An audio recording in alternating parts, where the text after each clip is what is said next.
Good afternoon, everyone, and welcome to Stock Market Today. It's Coram here. And in the market, by the end of the session, it looks like we did have an upside reversal for the major indexes. And earnings season continues with more big reports out after the close. We're keeping tabs on Amazon and Fortinet, and we'll bring more to you on that soon. Joining me to break everything down about today's market action is my colleague, Ken Shreve. Ken, as always, great to see you. What do you have for us today?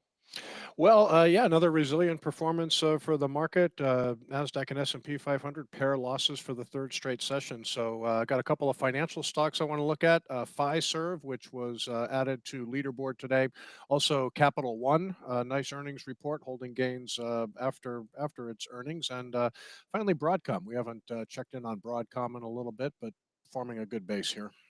Okay, we'll check in on those stocks, but first let's analyze the major indexes. And not only did stocks pair losses, it looks like we turned up by the end of the day here, Ken, with a burst of buying, taking us from a mild decline or a break even into a positive session here, it looks like, with the NASDAQ up 0.2%.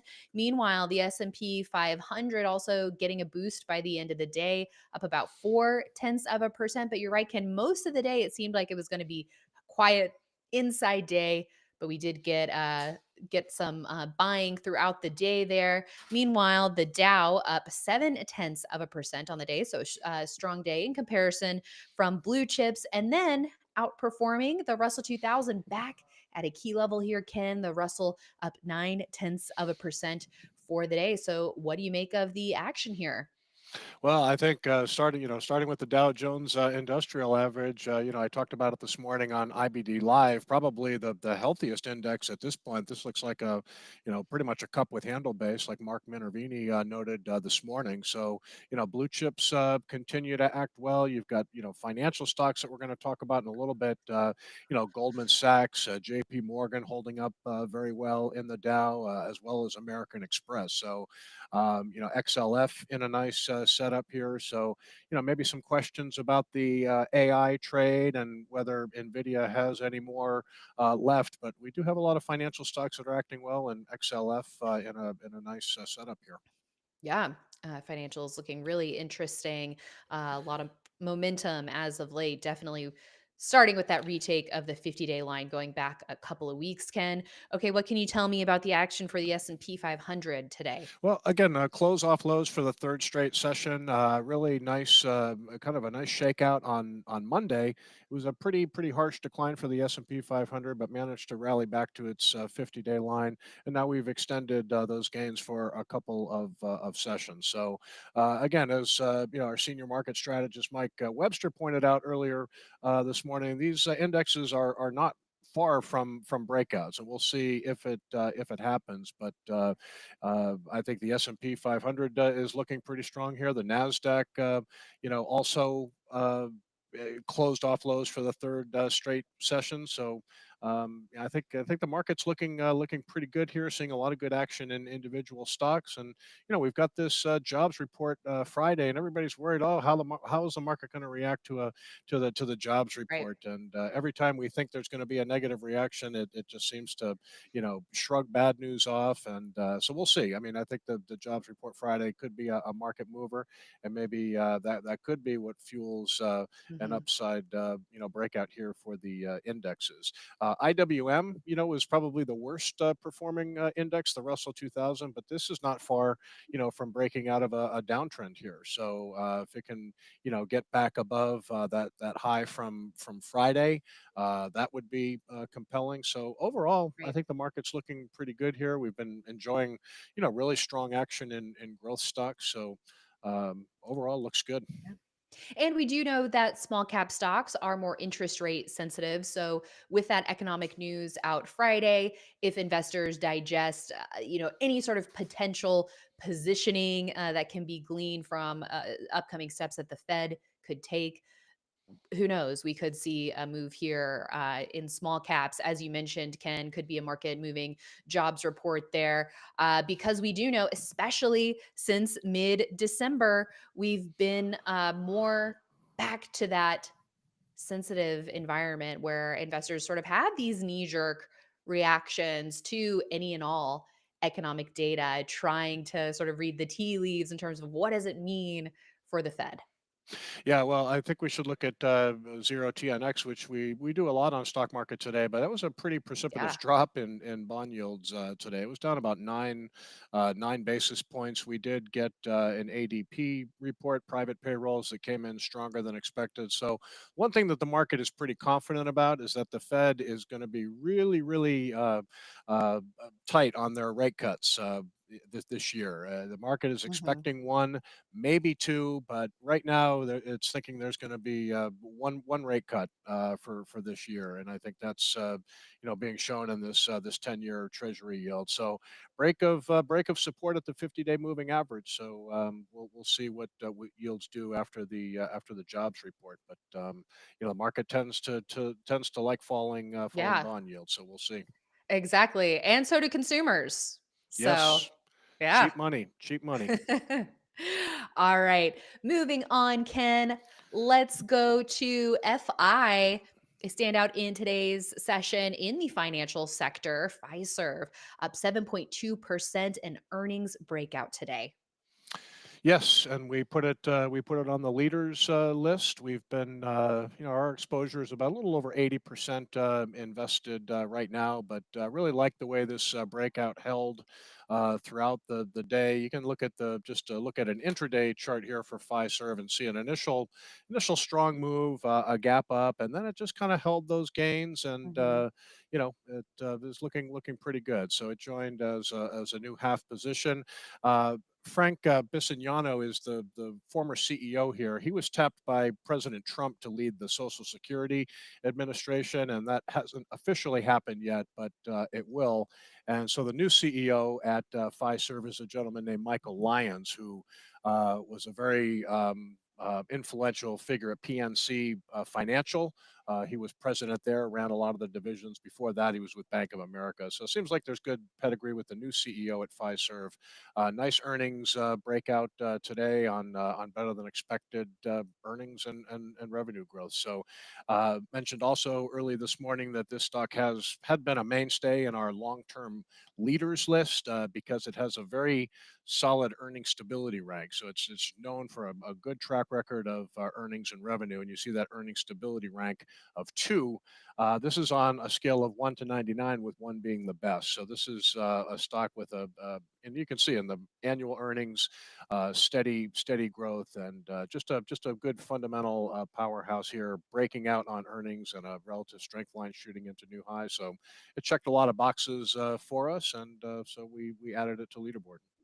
Absolutely. And this down day that I pointed out here on the daily chart, I believe that's when the news about the CEO came out. Isn't that right, Ken? I think so. Yep. Yeah. All right. And now breaking out today on earnings. Now pivoting to the chip sector, which has seen a lot of movement over the last week and a half or so with that big AI down day sparked by DeepSeek. Broadcom did take a hit that day, but it's been bouncing back in an impressive manner. That 1 day decline of 17% in heavy volume, not a good look. Many stocks across the AI theme down 15, 20% or more that day. But look at this comeback here for Broadcom, up 4.3% today, and now back in its range that it was trading in pre gap down. Yes, and Broadcom, is an institutional quality stock. A lot of these AI stocks that sold off hard last week, many have not recovered that much, Mhm. really. So, Nvidia, exactly. definitely among them. Exactly, NVIDIA. So it's trying to recover here. But what I like most about Broadcom is that it has recovered quite nicely. If I looking at the weekly chart, you can see last week, even though it was a pretty harsh down week, it ended up being a support week. So it declined in heavy volume, but it closed all the way up near its weekly high, and now it's extending gains this week. So I'm just interested to see how this Hmm. base shapes up. We don't have. I think we have very limited AI exposure on leaderboard at the moment, but this is a name that has got a lot of leaderboard qualities. So we'll see how the base shapes up here.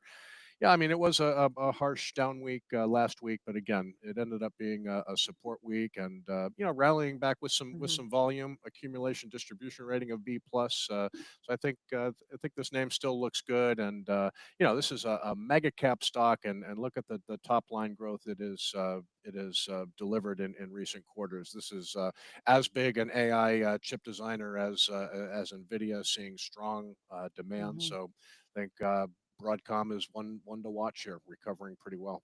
Yeah, it feels like the leadership baton, at least in the short term here, has been passed, but we do have earnings coming up in about 3 weeks. So, Ken, it seems like with Broadcom stock here, a couple of situations could unfold. Can it tighten up and then present an aggressive entry for traders within this space? Or is it going to take more time to digest in the current trading range? And then earnings in a couple of weeks can be that catalyst for a breakout above 250. So, things to consider there. Yeah, definitely. And 22 calendar days, like you mentioned, until earnings, so still a few weeks away. So there's time for this base to continue to take shape. I mean, we'd like to see some additional higher volume gains here. And if it stops moving up, maybe it stops at that 250, that round number of 250. Maybe it starts to drift lower in light volume. So there's plenty of time for the base to take shape here before our earnings come out. So just put it on the watch list, and see if the recovery continues. And in the Mhm. end, we're just going to be looking for higher volume gains, lower volume declines from here. That Mhm. would be picture perfect price action. But so far, one of the better recoveries in the AI space that I've seen so far. No doubt. And back to the financial sector with Capital One, COF, trading tight within a buy range here. Yeah, financials still look really good. Again, I think there are some questions about the AI trade. Will it have staying power? Will some of these AI stocks resume their leadership? But I'm seeing a lot of healthy technicals in the Mhm. financial space. So Capital One, obviously a huge credit card issuer, had a nice response to earnings when it moved nicely towards the 200 level, and now it's just kind of finding a new home here, trading just above short-term support levels. Nice day today, back above the 200 level, and still comfortably in that 5% buy zone. So for some financial exposure, this is a name that is not stretched, still in a buy zone, and again, positive reaction to its earnings report a few weeks ago. So I think it looks pretty good here. Okay, and let's check out some earnings out after the close, starting with Amazon. A lot of attention here given Google's report out last night. Doesn't look like maybe this has hit the tape just yet, Ken. Not seeing too much action. Yeah, I haven't seen the report yet, so it's probably coming within a few minutes. But another large cap tech stock holding up near highs. Google was holding up near highs too, and it had a negative reaction to earnings. Did manage to hold support at the 50-day moving average. So Mhm. we'll see. Amazon rallied well ahead of the results, and we'll see. But it doesn't look like earnings have come out yet. Okay.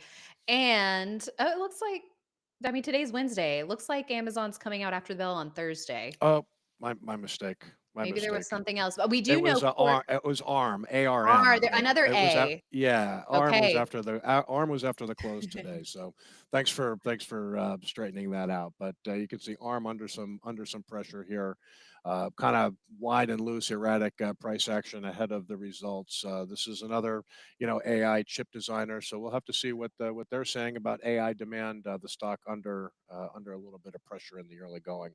So Amazon will be tomorrow after the Mhm. close. So that's why we Yes. didn't see the report yet. Okay.